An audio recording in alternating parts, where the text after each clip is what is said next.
शांति। आज की तारीख है 14 जून 2017। साकार महावाक्य। बाबा कहते मीठे बच्चे, इस शरीर रूपी रथ पर विराजमान आत्मा रथी है। रथी समझ कर कर्म करो तो देह अभिमान छूट जाएगा। देह अभिमान 63 जन्मों से अंदर घुसा पड़ा है, एकदम चिपका पड़ा है। माना आत्मा बार बार अपने को आत्मा समझने की प्रैक्टिस करती रहे, फिर वापस देह भान में आ जाती है। और जैसे ही देह भान आता है तो बस अहंकार, विकार बहुत सारे आने लगते हैं। और ये सारे आते ही आत्मा जैसे बनना चाहती है वैसा बन नहीं पाती है। कई बार तो इतना देह अभिमान आता है कि अपने को राइट समझते समझते पूरा ही सत्यानाश कर लेते हैं। तो जो हम हैं वो हम समझते नहीं अपने आप को, और जो नहीं है वो समझ कर बैठ कर अपना पूरा ही खाना खराब कर लेते हैं। माना आत्मा है, शरीर है, ये रथ है, इस पर विराजमान आत्मा रथी है, बैठी है ना, चला रही है शरीर को, ऐसे चला रही है। रथी समझ कर कर्म करेंगे तो देह अभिमान छूट जाएगा। नहीं तो कुछ भी करते हैं ना, मैं जाती नहीं। मैं ये करूं, मैंने ये किया, मैंने वो किया, ये मैं जो है ना, ये देह अभिमान है।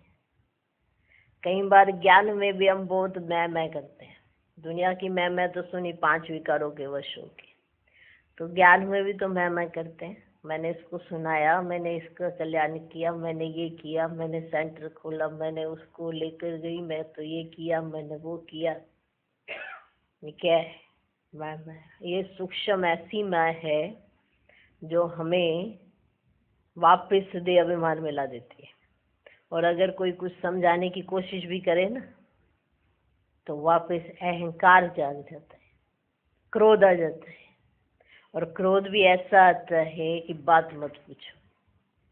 क्योंकि एक वो दुनिया में क्रोध करते थे, तब शुद्र थे तो क्रोध करते थे तो पता नहीं था। आज जब ज्ञान के साथ क्रोध करते हैं ना तो समझते हमने क्रोध थोड़ा ही किया है, और वो क्रोध सत्यानाश कर देता है। तो समझना क्या है, क्या मान के चलना है, कर्म तो करना ही है। जब आत्मा शरीर में है तो कर्म तो करेगी, लेकिन कर्म कैसे हो रहे हैं? मेन बात तो यही है ना कि वो कर्म कैसे हो रहे हैं। देह अभिमान में हो रहे हैं, देही अभिमानियों के हो रहे हैं। कैसे हो रहे हैं? आत्मा समझ के हो रहे हैं, मैं समझ के हो रहे हैं। कर्म तो करना ही है। तो वो कर्म कैसे हो रहे हैं, इसी का तो पाठ बाबा रोज पढ़ाते हैं। अगर आत्मा स्वयं को आत्मा समझकर ही शरीर में कार्य करे तो देह अभिमान नहीं आएगा। लेकिन आत्मा कहाँ समझती अपने आप को? ना ही अपने को समझती, ना दूसरे को समझती। जब अपने को नहीं समझा तो दूसरे को कहाँ से समझ लेंगे? तो कर्म कैसे हो जाएंगे? वापस रावण के वश होके कर्म हो जाते हैं, और वो कर्म विकर्म बन जाते, पता ही नहीं चलता। तो पहले के भी कर्म उतरे नहीं होते और नए और चढ़ जाते, तो आत्मा भारी हो जाती है। तो इस शरीर में रहते हुए, ये शरीर रथ है, विराजमान आत्मा रथी है, चला रही है। कौन? रथी। रथी इस रथ को चला रही है। ऐसा सोच के अगर कर्म में आए तो देह अभिमान छूट जाएगा। सबको लगता है ना ये देह अभिमान जाना चाहिए, तो सिंपल सी विधि बाबा ने बताई। अपने को आत्मा तो समझो, क्या, क्यों, कैसे, ये बहुत करते रहते हैं। ऐसा क्यों हो रहा है, वैसा क्यों हो रहा है। अगर आपसे पूछा जाए, आप अपने आप को आत्मा ना समझ के शरीर समझ रहे हो, तभी तो ऐसा हो रहा है। शरीर ना समझकर आत्मा समझो तो ऐसा कुछ भी ना हो। आपके कर्म भी श्रेष्ठ हो जाए, आपका कर्म भी युक्ति युक्त अच्छा होने लगे, और सफलता तो आप ही को मिलनी है। लेकिन हम नहीं समझते अपने आप को आत्मा। और बाकी बाकी बातों में जाकर क्या करते हैं, देह अभिमान आ जाता है और ये देह अभिमान छूटता नहीं है। ये है रथ, बैठी आत्मा रथी, अब करो कर्म तो देह अभिमान छूट जाएगा। आज का प्रश्न, बाप के बात करने का ढंग मनुष्यों के ढंग से बिल्कुल ही निराला है। कैसे? उत्तर, बाप इस रथ पर रथी होकर बात करते हैं। माना बाबा को हमेशा ही मर्ज रहते हैं, मैं आया हूं इस तन में, बात करने के लिए तन धारण किया है। इस रथ पर रथी होकर बात करते हैं और आत्माओं से ही बात करते हैं, शरीरों को नहीं देखते। कौन गोरा, कौन काला, कौन पतला, कौन मोटा, ऐसे शरीर नहीं देखते बाबा। बाबा आत्माओं से बात करते हैं और इस रथ में रथी होकर बैठते हैं, बात करते हैं। है ना, कितना निराला। शरीरों को नहीं देखते। मनुष्य ना तो स्वयं को आत्मा समझते और ना आत्मा से बात ही करते, ना स्वयं को आत्मा समझते और ना आत्मा से बात ही करते। तुम बच्चों को अब यह अभ्यास करना है, किसी भी आकारी व साकारी चित्र को देखते भी नहीं देखो, आत्मा को देखो और एक विदेही को याद करो। आज का गीत है, तुम्ही हो माता पिता तुम्ही हो बंधु सखा तुम्ही हो। ओम शांति। बच्चों को ओम शांति का अर्थ तो बिल्कुल सहज समझाया जाता है। हर एक बात सहज है। सहज राजाई प्राप्त करनी है, कहाँ के लिए? सतयुग के लिए। उनको जीवन मुक्ति कहा जाता है। वहां रावण के ये भूत होते ही नहीं। कोई को क्रोध आता है तो कहा जाता है कि तुम्हारे में यह भूत है। किसी को क्रोध आएगा तो क्या कहेंगे कि तुम्हारे में यह भूत है। योग का अर्थ है अपने को आत्मा समझ परमात्मा को याद करना।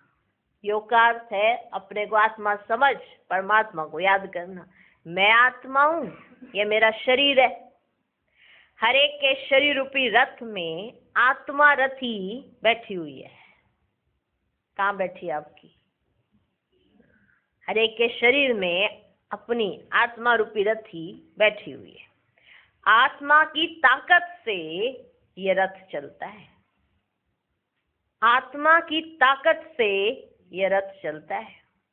आत्मा को ये शरीर घड़ी घड़ी लेना और छोड़ना पड़ता है। ये तो बच्चे जानते हैं। भारत अब दुखधाम है। कुछ समय पहले सुखधाम था। क्या था? सुखधाम था। ऑल माइटी गवर्नमेंट थी, क्योंकि ऑल माइटी अथॉरिटी ने भारत में देवताओं के राज्य की स्थापना की। वहां एक धर्म था। आज से 5000 वर्ष पहले बरोबर लक्ष्मी नारायण का राज्य था। वह राज्य स्थापन करने वाला जरूर बाप होगा। बाप से उन्हों को वर्षा मिला होगा। इन्हों की आत्मा ने 84 जन्मों का चक्र लगाया है। भारतवासी ही इन वर्णों में आते हैं। शुद्ध वर्ण के बाद सर्वोत्तम ब्राह्मण वर्ण आता है। ब्राह्मण वर्ण माना ब्रह्मा के मुख वंशावली। वह ब्राह्मण है कुख वंशावली। वे कह ना सके कि हम ब्रह्मा मुख वंशावली हैं। प्रजापिता ब्रह्मा के जरूर एडॉप्टेड चिल्ड्रन होंगे। बच्चे जानते हैं ये भारत पूज्य था, अब पुजारी है। बाप तो सदा पूज्य है, वे आते जरूर है पतितों को पावन बनाने। सतयुग है पावन दुनिया। सतयुग में पतित पावनी गंगा ये नाम ही नहीं होगा। ऐसे नहीं कहा जाएगा पतित पावनी गंगा, ये नाम ही नहीं होगा, क्योंकि वह है ही पावन दुनिया। सभी पुण्य आत्माएं हैं, नो पाप आत्मा। वहां वे सभी पुण्य आत्माएं हैं, कोई पाप आत्मा नहीं है। कलयुग में फिर 9 पुण्य आत्मा, सब पाप आत्मा। कलयुग में फिर 9 पुण्य आत्मा, सभी पाप आत्मा है। पुण्य आत्मा पवित्र को कहा जाता है। भारत में बहुत दान पुण्य करते हैं। इस समय जब बाप आते हैं तो उनके ऊपर बलि चढ़ते हैं। सन्यासी तो घर बार छोड़ जाते हैं, यहाँ तो कहते हैं बाबा ये सब कुछ आपका है, आपने सत्युग में अथाह धन दिया था, फिर माया ने कोड़ी जैसा बना दिया। कैसा बना दिया? कोड़ी जैसा। अभी ये आत्मा भी पतित हो गई है, तन मन धन सब पतित है। आत्मा पहले पहले पवित्र रहती है, फिर चक्कर लगाए पिछाड़ी में तमो प्रधान झूठा जेवर बना है, पाठ बजाते बजाते पतित बन जाती है। कौन? आत्मा। गोल्डन, सिल्वर, कॉपर, आयरन, इन स्टेजेस में मनुष्य को आना है जरूर। गाते भी है ना, तुम माता पिता हम बालक तेरे। लक्ष्मी नारायण के आगे भी जाकर ये महिमा करते हैं, परंतु उनको तो अपना एक बच्चा एक बच्ची होती है। जैसा सुख राजा रानी को वैसा बच्चों को रहता है, सबको सुख घनेरे हैं। अब तो 84वें अंतिम जन्म में है दुख घनेरे। अभी तो 84वें अंतिम जन्म में क्या है? दुख घनेरे। बाप कहते हैं अब फिर से मैं तुमको राजयोग सिखलाता हूँ। बच्चों को समझाया है कि इस रथ में रथी आत्मा बैठा हुआ है, इस रथ में रथी आत्मा बैठा हुआ है। ये रथी पहले 16 कला संपूर्ण था। स्मृति आ रही है? ये रथी पहले 16 कला संपूर्ण था, अब 9 कला। अब 9 कला, कोई कला नहीं बची है। कहते भी हैं मैं निर्गुण आर्य में अब कोई गुण नहीं, आप ही तरस पिरो ही अर्थात रहम करो। कोई में भी गुण नहीं है। पतित है तब तो गंगा में पाप धोने जाते हैं, सतयुग में नहीं जाते, सतयुग में नहीं जाते। नदी तो वही है ना, नदी तो वही है ना। बाकी हाँ ऐसे कहेंगे कि उस समय हर चीज सतो प्रधान है। किस समय? सतयुग में। सतयुग में नदियां भी बड़ी साफ स्वच्छ होंगी, नदियों में कीचड़ा आदि कुछ भी नहीं रहता। यहाँ तो देखो कीचड़ा पड़ता ही रहता है, सागर में सारा गंद जाता है। सतयुग में ऐसा हो ही नहीं सकता, लॉ ही नहीं है किसको अपवित्र बनाना। देखो नदियों को भी अपवित्र बनाया मनुष्य ने, तो ये लॉ ही नहीं है किसी भी चीज को अपवित्र बनाने का। सतयुग में किसी भी चीज को अपवित्र बनाने का, ना सागर को अपवित्र बनाएंगे, ना नदियों को, और ना ही मनुष्य को। वहां लॉ ही नहीं है किसको अपवित्र बनाने का। सब चीजें पवित्र रहती है। तो बात समझाते हैं कि अभी सबका ये अंतिम जन्म है। समझ आ रहा है? समझ आ रहा है? सबका अंतिम जन्म है, खेल पूरा होता है। इस खेल की लिमिट ही है 5000 वर्ष। यह निराकार शिव बाबा समझाते हैं, वह है निराकार सबसे ऊंच परम धाम में रहने वाला। परम धाम से तो हम सब आते हैं। अब कलयुग अंत में ड्रामा पूरा हो, फिर से हिस्ट्री रिपीट होनी है। मनुष्य जो ये गीता शास्त्र आदि पढ़ते हैं वह सब बने हैं द्वापर में। ये ज्ञान प्राय लोप हो जाता है। राजयोग तो कोई सिखला न सके, फिर उन्होंने यादगार लिए पुस्तक बनाते रहते हैं। वह खुद तो धर्म स्थापन कर पुनर्जन्म में आने लगे, उनका यादगार पुस्तक रहने लगा। अब देवी देवता धर्म की स्थापना होती है संगम पर, बाप आकर इस रथ में विराजमान होते हैं। देखो एक ये रथ, इसमें इनकी आत्मा रथी बैठी, अब बाबा भी आ जाते हैं इस रथ में विराजमान, 2 बैठ जाते हैं। सोचो ऐसे रथ होता है ना, और एक इधर बाबा एक इधर दादा, दोनों रथ को चला, कभी वो चला लेते कभी वो चला लेते। कितना अच्छा लग रहा है नहीं है? वो घोड़े होते हैं ना, 5 घोड़े ऐसे ऐसे दिखाए, तो कभी ये ऐसे पकड़ लेते हैं, अभी मैं चलाता हूँ, फिर कभी वो अभी तुम्हारी बारी नहीं है पीछे बैठो चलो, फिर वो चलाते। तो रथ दिखाई दे रहा है, हाँ? तो अपनी कर्मेंद्रियों को आप भी ऐसे चलाते हो। बाप आकर इस रथ में विराजमान होते। घोड़े गाड़ी की बात नहीं है, ऐसे घोड़े गाड़ी वाला बात नहीं। देखिए देखो कितनी वंडरफुल बात है कि बाबा ऐसे आके बैठते हैं और फिर इस रथ को चलाते हैं, रथी। समझ में आया? कितना वंडरफुल, कितना अच्छा सीन है ना। आप भी बैठे हो, बाबा भी आके बैठते हैं इस रथ में, इसमें आपके रथ में नहीं आके बैठते, हाँ इस रथ में आके बैठते हैं। मजा आ रहा है? हाँ दिख रहा है? बाप आकर इस रथ में विराजमान होते हैं। घोड़े गाड़ी की बात नहीं, इस साधारण बूढ़े रथ में प्रवेश करते हैं। रथ रथी याद रहेगा। इस साधारण बूढ़े रथ में प्रवेश करते हैं। वह रथी गाया भी जाता है ब्रह्मा मुख वंशावली, ब्रह्मा कुमार कुमारियां, यह ब्रह्मा भी अडॉप्ट किया हुआ है। बाप खुद कहते हैं मैं इस रथ का आय रथी बनता हूं, मैं इस रथ का आए रथी बनता हूं, इनको ज्ञान देता हूं, शुरू इनसे करता हूं, कलश देता हूं माताओं को, ज्ञान देता हूं इनको, शुरू इनसे करता हूं, कलश देता हूं माताओं को। माता तो यह भी ठहरी, पहले पहले यह सुनते हैं फिर तुम, पहले पहले यह सुनते हैं फिर तुम, इनमें तो विराजमान है ना, परंतु सामने किसको सुनावे? तुम बैठे हो, इनमें तो विराजमान है परंतु सामने किसको सुनावे? सुनो, समझ में आ रहा है? परंतु सामने किसको सुनावे? फिर आत्माओं से बैठ बात करते हैं, और कोई भी विद्वान आदि नहीं होगा जो ऐसे आत्माओं से बैठ बात करे। मैं तुम्हारा बाप हूं, मैं तुम्हारा बाप हूं, तुम आत्माएं निराकार हो, मैं भी निराकार हूं, मैं ज्ञान सागर स्वर्ग का रचयिता हूं, मैं नरक नहीं रचता हूं, ये तो माया नरक बनाती है। बाप कहते हैं मैं तो हूं ही रचता, तो स्वर्ग ही बनाऊंगा ना, नरक थोड़ा बना के दूंगा अपने बच्चों को। आप कभी बना के देते हो क्या नरक अपने बच्चे को? हाँ, आप कभी कीचड़ा खिलाते हो क्या अपने बच्चों को? कौन से ऐसे माँ बाप है, नहीं करते ना। तो ये तो पारलौकिक माता पिता है, ये कभी दुख देंगे क्या अपने बच्चों को? नहीं। मैं तो हूं ही रचता, तो स्वर्गी बनाऊंगा। तुम भारतवासी स्वर्गवासी थे, अब नरकवासी बनो। नरकवासी बनाया रावण ने, क्योंकि आत्मा रावण की मत पर चलती है। देखो किसकी राय पे आप चल रहे हो, वैसे बन जाओगे।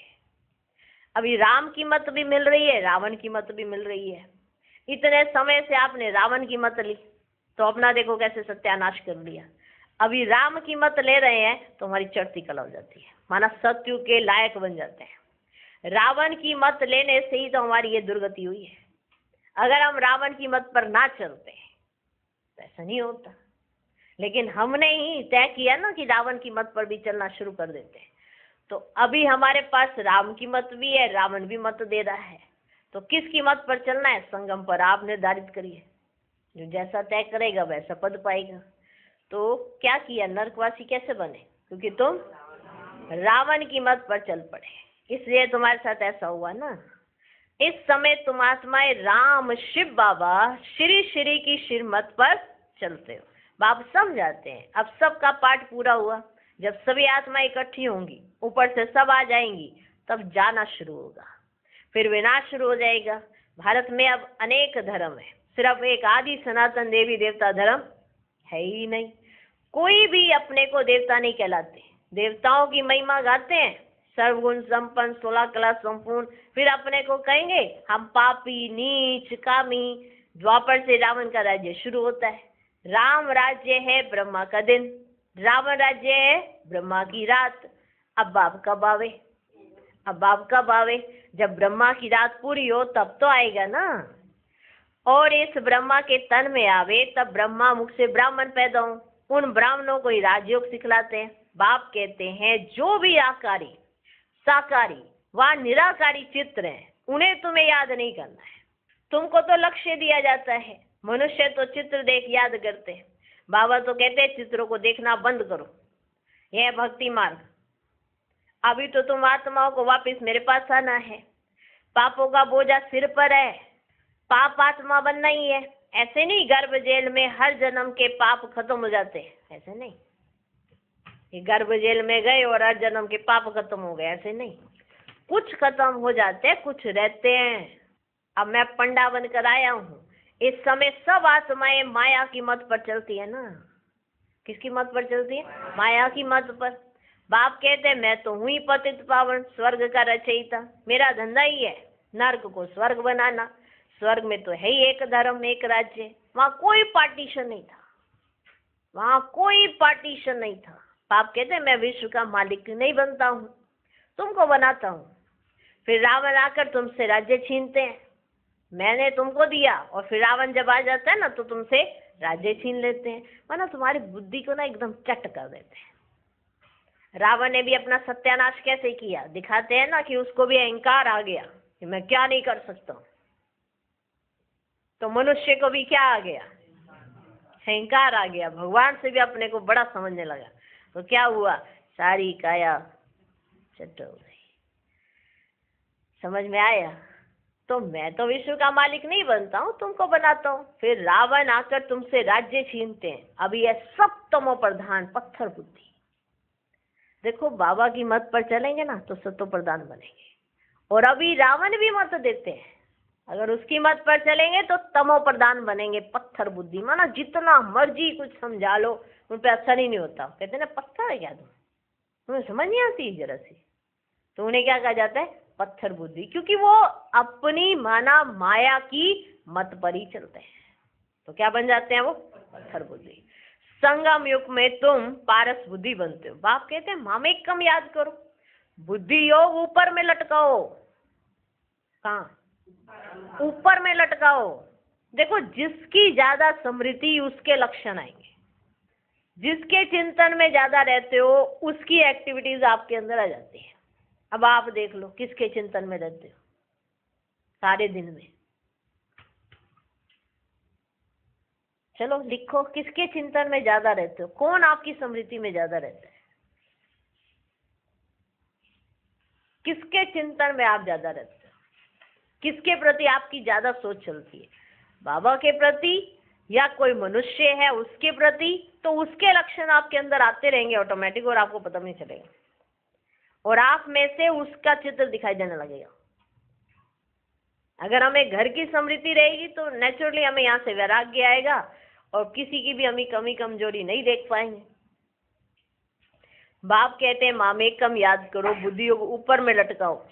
जहां जाना है उनको ही याद करना है, एक बाप दूसरा ना कोई, वही सच्चा पातशाह है, सच सुनाने वाला। तो कोई भी चित्र का सिमरन नहीं करना है, यह जो शिव का चित्र है उनका भी ध्यान नहीं करना है, क्योंकि शिव तो ऐसा है नहीं, शिव तो ऐसा है नहीं। जैसे हम आत्मा भृगुटी के बीच में रहती है, वैसे बाबा भी कहते हैं मैं थोड़ी सी जगह लेकर इस आत्मा के बाजू में बैठ जाता हूँ, थोड़ी सी जगह ले लेता हूँ। कितना वंडरफुल बाबा है, कितने प्यार से और कितनी ऐसा सरलता से समझाते हैं मैं कैसे बैठता हूँ, कहाँ बैठता हूँ, मेरी व्यवस्था कैसी है, मेरे लिए गद्दी गुद्दी बिछाई है कि नहीं बिछाई, ऐसी कोई गद्दी की जरूरत भी नहीं पड़ती। देखो कितना वंडरफुल बाबा है। जैसे हम आत्मा भृगुटी के बीच में रहती है, वैसे बाबा भी कहते हैं मैं थोड़ी जगह लेकर इस आत्मा के बाजू में बैठ जाता हूँ, रथी बन इनको बैठ ज्ञान देता हूँ।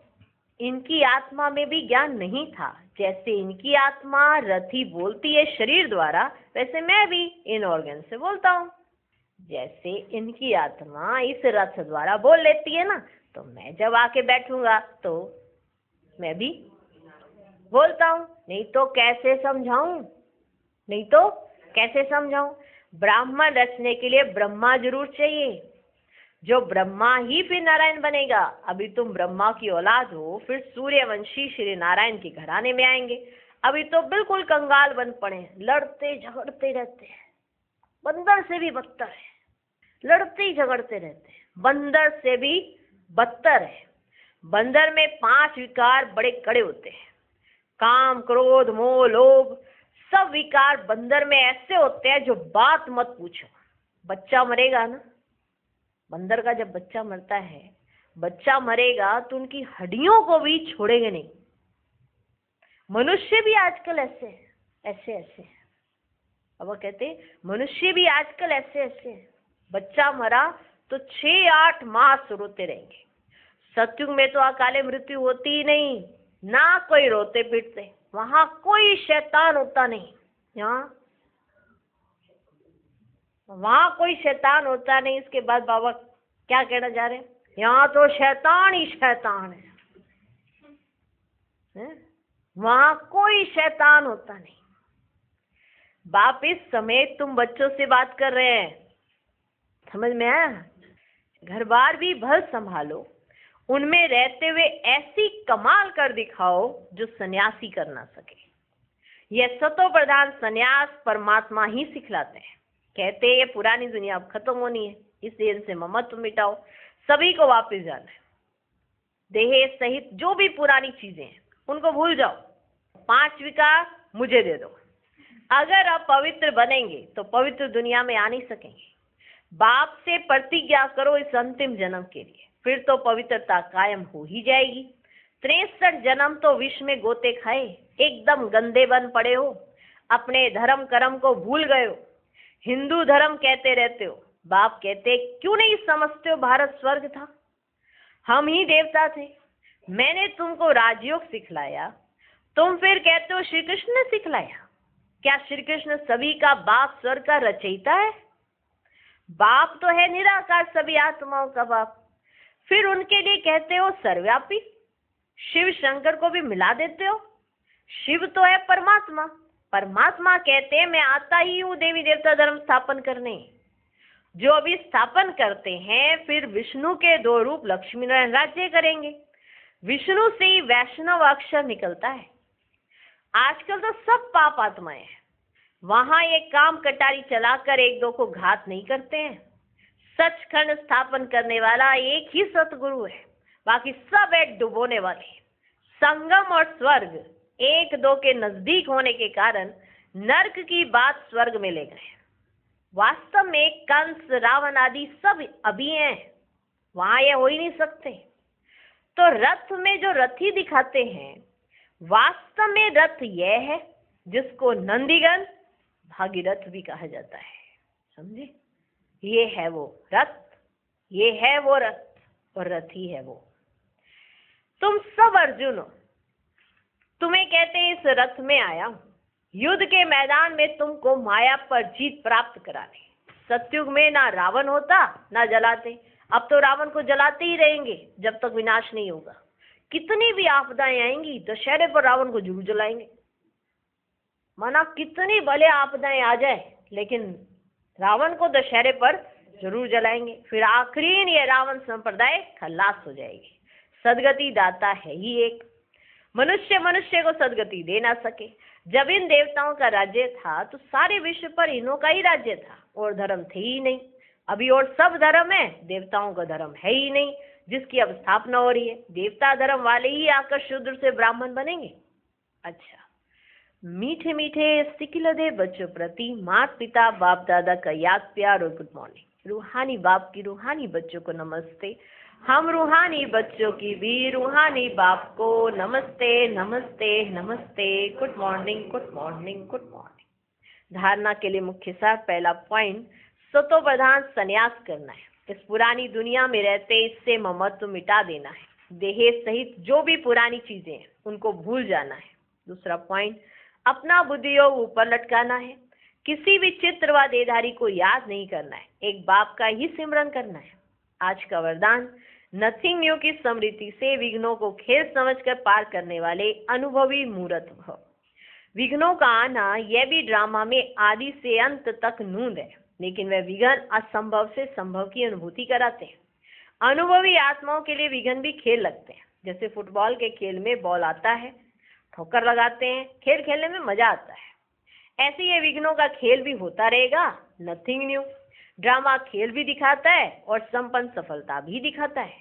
आज का स्लोगन, सबके गुणों को देख विशेषताओं की खुशबू फैलाओ तो ये संसार सुख में बन जाएगा।